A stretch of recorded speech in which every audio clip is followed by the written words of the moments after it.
बिस्मिल्लाहिर्रहमानिर्रहीम। अब हम शुरू कर रहे हैं कि किताब हिदाया की किताब शिरका से अगला सबक जो शिरकत अक्द है। साहिब हिदाया कहते हैं कि वह दरबुस्सानी शिरकतुल उकूद, और जो शिरकत की दूसरी किस्म है वो शिरकत उकूद है। वरुकनुहा अल इजाब वल कबूल, और इसकी असल और इसका रुकन शिरकत अक्द का वो ईजाब और कबूल है, यानी ऑफर एंड एक्सेप्टेंस है।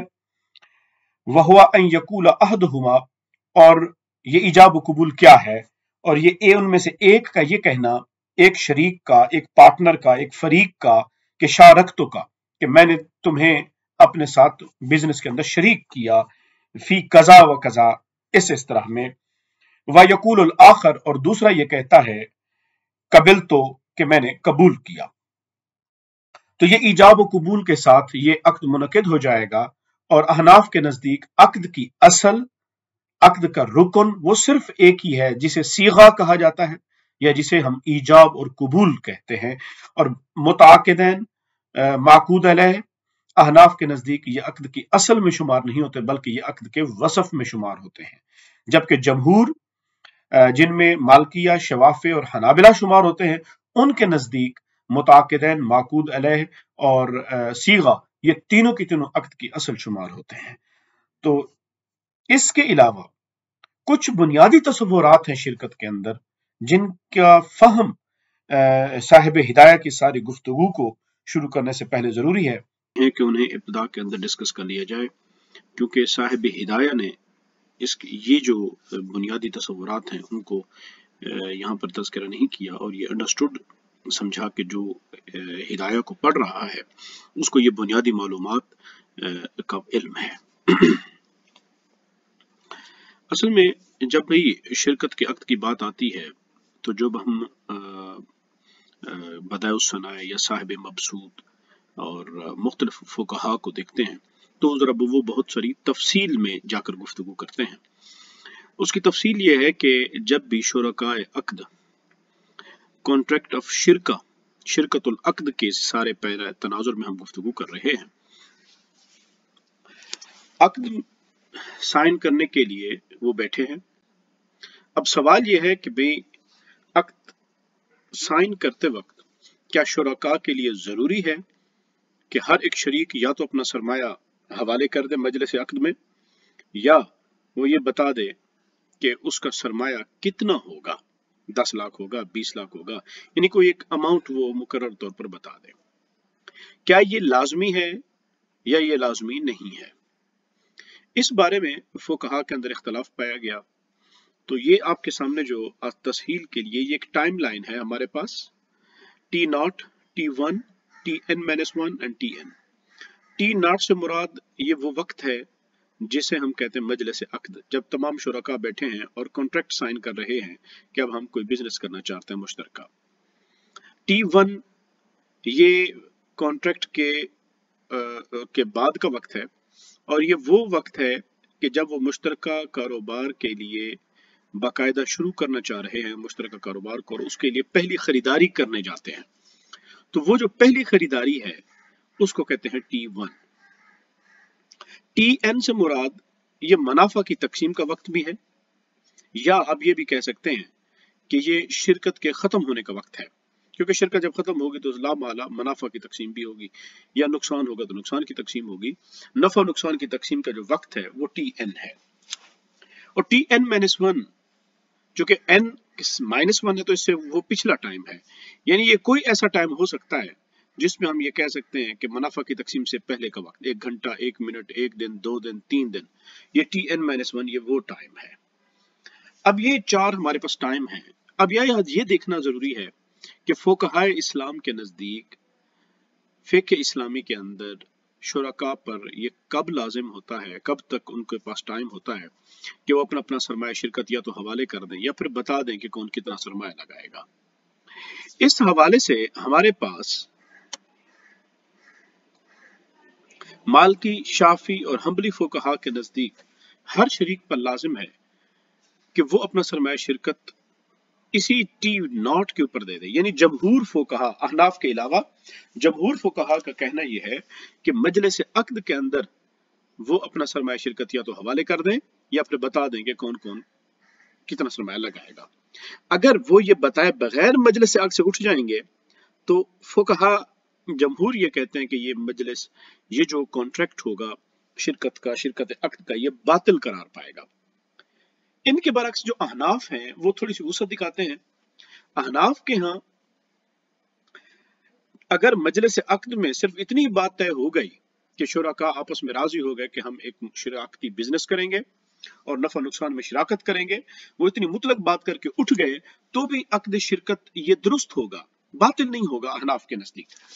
अहनाफ इस बारे में राय ये रखते हैं कि जब वो बाकायदा तौर पर अपने मुश्तरका कारोबार को शुरू करने के लिए खरीदारी करेंगे और जो वो पहली खरीदारी करेंगे तो यहां पर अहनाफ आकर कहते हैं कि इस पहली खरीदारी से पहले पहले हर शरीक पर लाजिम है कि वो अपना सरमाया शिरकत या तो हवाले कर दे या फिर हर शरीक ये बता दे कि उनकी जो सरमाया की रकम है वो कितनी होगी, यानी 10 लाख, 5 लाख, 50,000, कितनी हद तक वो इन्वेस्टमेंट करेगा और कितनी उसकी जो सरमायाकारी होगी। अब T1 अहनाफ के नजदीक एक हद है, यानी शराकती कारोबार की पहली खरीदारी। अब अगर इसके बाद इस T1 के ऊपर भी या इसके बाद भी T1 यानी पहली खरीदारी के वक्त अगर कोई भी शरीक ये नहीं बताता तो अहनाफ कहते हैं कि अब ये शिराकत का कारोबार, ये जो शिरकत अक्द होगी ये फासिद हो जाएगी, बातिल तो नहीं होगी। अहनाफ के यहाँ वो अक्द जिसकी असल में मसला ना हो वो अक्द सही होता है, और अगर उसकी वसफ में मसला हो तो वो अहनाफ के यहाँ अक्द फासिद कहलाता है। अब ये हर अक्द की अहनाफ के नजदीक असल भी होती है और वसफ भी होती है। अहनाफ कहते हैं कि अक्द की असल उसके अरकान अक्द है, और अरकान अक्द अहनाफ के नजदीक सिर्फ सीगा है जिसे हम कहते हैं ईजाब और कबूल। अगर ईजाब और कबूल में मसला है कि मसला इससे मुराद ये है जिस तरह के अगर ईजाब और कबूल दोनों मुस्तकबिल के सीगे इस्तेमाल कर दिए या किसी एक ने मुस्तकबिल का सीगा इस्तेमाल कर दिया तो ये कहेंगे कि ईजाब और कबूल के अंदर जो शरई उसूल हैं वो पूरे नहीं हुए, लिहाजा ये अक्द बातिल है क्योंकि असल में प्रॉब्लम मसला आ गया। और वसफ अहनाफ के नजदीक शरायत अक्द हूं, मुताकिदैन हूं या माकूद अलैह हो तो अहनाफ के नजदीक ये वसफ अक्द में शुमार होते हैं। सूद हो, रिबा का मसला हो या गरर हो, ये सारी चीजें अक्द के वसफ को मुतासर करती हैं और अक्द उससे फासिद हो जाएगा। तो इसीलिए अहनाफ ये कहते हैं कि शिरकत के अंदर अगर कोई शरीक ये सरमाया नहीं बताएगा कि उसका सरमाया कितना है तो इससे शिरकत अक्द के वसफ में मसला आएगा, इसी वजह से ये अक्द फासिद हो जाएगा। इसके बरअक्स जो जमहूर हैं उनके नजदीक ये अक्द बातिल हो जाएगा क्योंकि उनके नजदीक वो जो अक्द की असल और वसफ की जो बहस है उसमें वो इस अंदाज में आता है, वो कहता है जो अक्द की असल है वो 3 है, मुताकिदैन को वो अक्द के असल में शुमार करते हैं, इसी तरह इजाब कबूल को, और इसी तरह माकूद अलैह को भी। तो वो कहता है कि अगर माकूद अलैह में मसला है तो इसका मतलब है असल में मसला है, लिहाजा अक्द ये फासिद नहीं, ये बातिल हो जाएगा। तो अहनाफ जो है अक्द की 3 तकसीमें करते हैं, अक्द सही, अक्द फासिद और अक्द बातिल। इसके बरक्स जमहूर अक्द की 2 किस्में करते हैं और उनके नजदीक या अक्द बातिल होगा या अक्द सही होगा। तो अहनाफ के नजदीक यहाँ पर जब कोई भी शरीक T1 के ऊपर भी अपनी सरमायाकारी की रकम के बारे में मुतय्यन नहीं करेगा या हवाले नहीं करेगा तो फिर इसके बाद अक्द शिरकत फासिद हो जाएगा और उसको कैंसिल करना वाजिब होगा, और अगर कैंसिल नहीं करेंगे तो फुकहा और मुफ्तियान इज़ाम के नज़दीक ये जो शुरकाए अक्द होंगे वो गुनाहगार शुमार होंगे और इसलिए उस अक्द को कैंसिल करना वाजिब होगा। तो ये है बुनियादी तौर पर शिरकत अक्द के बारे में बुनियादी उसूल जो शिरकत अक्द की किताब को पढ़ने के लिए जरूरी है। साहिब हिदाया ये समझते हैं कि उनका जो कारी है वो ये सारे उसूल बुनियादी तौर पर वो जानता है, इस वजह से वो इससे आगे की बहस साहिब हिदाया करते हैं। अब अगर कोई शख्स Tn-1 के ऊपर یا टी एन के ऊपर जाकर बताता है कि जी मेरा इतना सरमाया लगा दें, तो वो ये कहते हैं कि इससे मतलब ये होगा कि अक्द शिरकत यहाँ तक वो फासद ही करते रहे, लिहाजा उलमाए इस्लाम इस बात को तस्लीम नहीं करते। तो ये है वो उसूल जिसके बारे में शिरकत अक्द के बारे में तालिब इल्म को और उलमाए किराम को ये पता होना चाहिए कि शिरकत अक्द की जब ये कहा जाता है कि इब्तदा में ये तय करना जरूरी है कि कौन से शरीक का कितना सरमाया होगा, उस इब्तदा को या तो आप मजलिस अक्द T0 कहेंगे या आप T1 कहेंगे।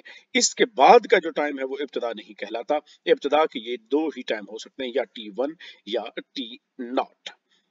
अच्छा, अब सवाल ये पैदा होता है कि उलमाए इस्लाम ये लाजिम क्यों करते हैं, खा वो अहनाफ हूं या जमहूर हूं, कि जनाब मजलिस अक्द के ऊपर हर शरीक ये बता दे या अपने सरमाया जो है वो हवाले कर दे, या जिस तरह हनफी कहते हैं कि T1 के ऊपर। इसकी वजह क्या है?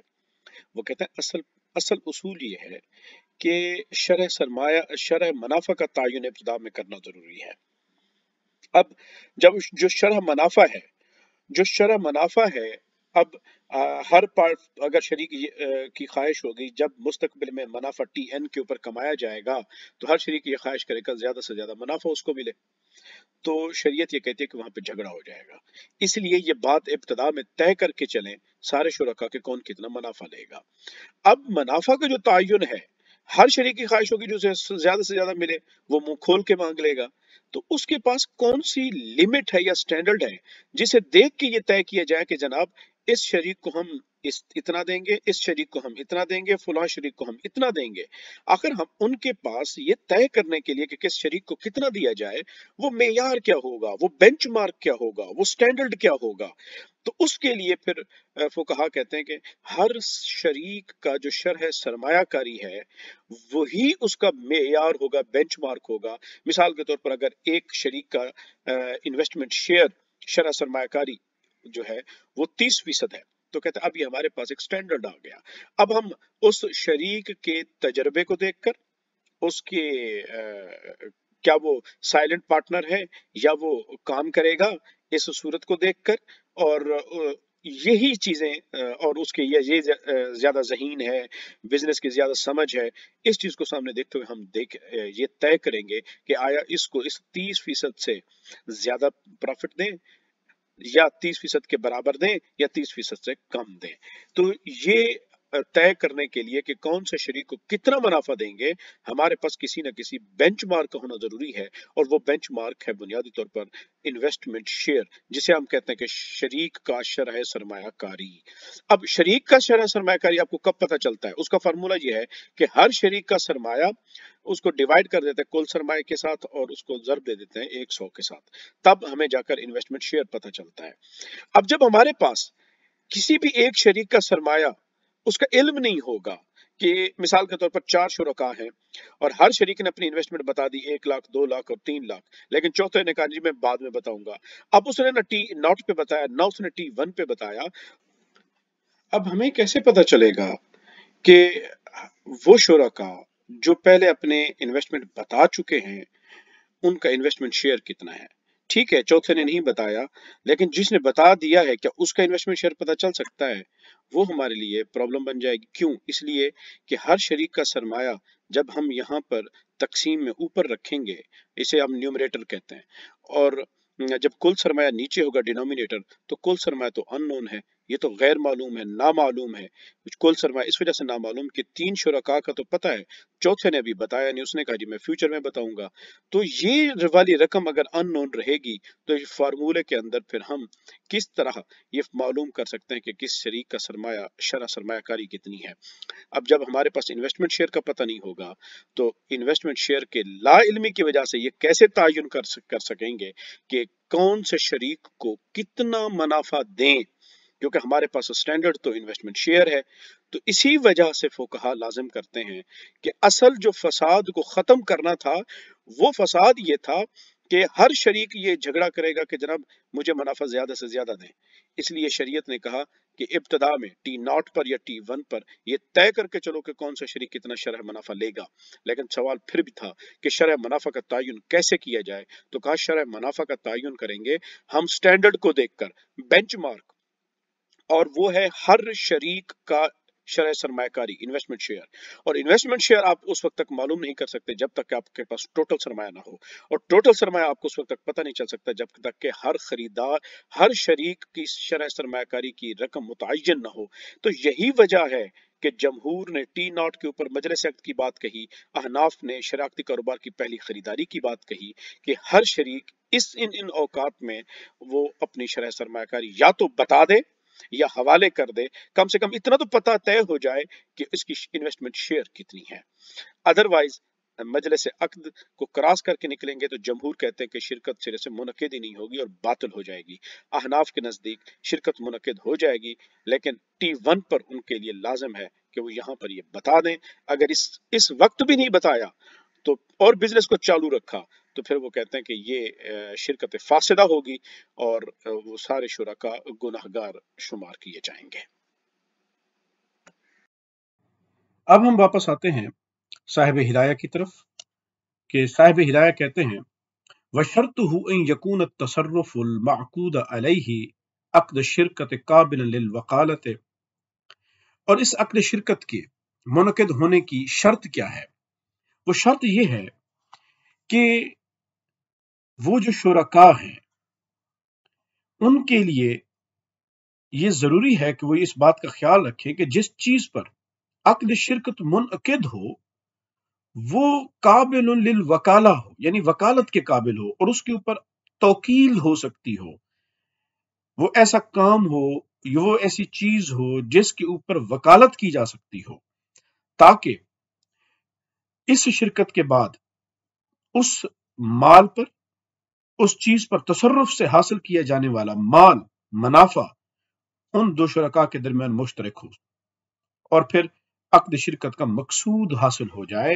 یہی مراد ہے کہ فَيَتَحَقَّقُ حُکْمُهُ الْمَطْلُوبُ مِنْهُ، کہ اس سے عقد شرکت کا مقصود حاصل ہو جائے. اب آپ اس کو اگر ہم آسان سے لفظوں میں سمجھنے کی کوشش کریں تو وہ بنیادی طور پر کہنا یہ چاہ رہے ہیں کہ جس چیز پر عقد منعقد ہو رہا ہے وہ وکالت کے لائق ہو، وہ ایسا امر ہو، وہ ایسا معاملہ ہو، وہ ایسا مال ہو کہ جس کے اوپر وکالت کی جا سکتی ہو. اگر توکیل نہیں ہو سکتی، جب توکیل ہی نہیں ہو سکتی تو پھر اب آپ اس کے اوپر مشترکہ منافع کیسے کمائیں گے، وہ آپ کے درمیان تقسیم کیسے ہوگا. تو یہ بنیادی طور پر آگے چل کے بھی ایک بات آئے گی جو کہ آگے چل کر ایسے مال کا تذکرہ ہوتا ہے جو ہے تو مال لیکن وہ وکالت کے قابل نہیں ہوتا. اور جس طرح کے مباح امور کے اوپر شرکت کرنا، جس طرح کی لکڑیاں چننا، اور آگے چل کے صاحب ہدایہ نے اس کی مثالیں بھی ذکر کی ہیں. تو یہاں پر یہ بنیادی طور پر صاحب ہدایہ کہنا چاہ رہے ہیں کہ عقد ایسا ہو کہ جس کے اوپر قابل للوکالہ، کے جو وکالت کے قابل ہو، اور اس کے اوپر تصرف کرنے کے بعد جو مال کمایا جا سکے وہ شرکاء کے مابین پھر تقسیم بھی کیا جا سکے. تو یہاں اس بحث میں صاحب ہدایہ نے صرف اتنی ہی بات کہی ہے. ثم هي اربعۃ اوجہ مفاوضۃ وعنان وشرکۃ الصنائع. اب وہ کہتے ہیں کہ جو شرکت عقد ہے پھر اس کی 4 صورتیں بنتی ہیں: شرکت مفاوضہ، شرکت عنان، شرکت صنائع اور شرکت وجوہ. یہ چاروں قسموں کی پھر آگے صاحب ہدایہ تفصیل سے ڈسکشن کرتے ہیں. فاما شرکت المفاوضہ، اب جہاں تک شرکت مفاوضہ کی بات ہے تو اس کی تفصیل ہم اگلے سبق میں کریں گے. تو اس کے لیے آپ پھر اگلے ویڈیو کلپ کے اوپر کلک کریں گے تو پھر آپ اس کو سن پائیں گے.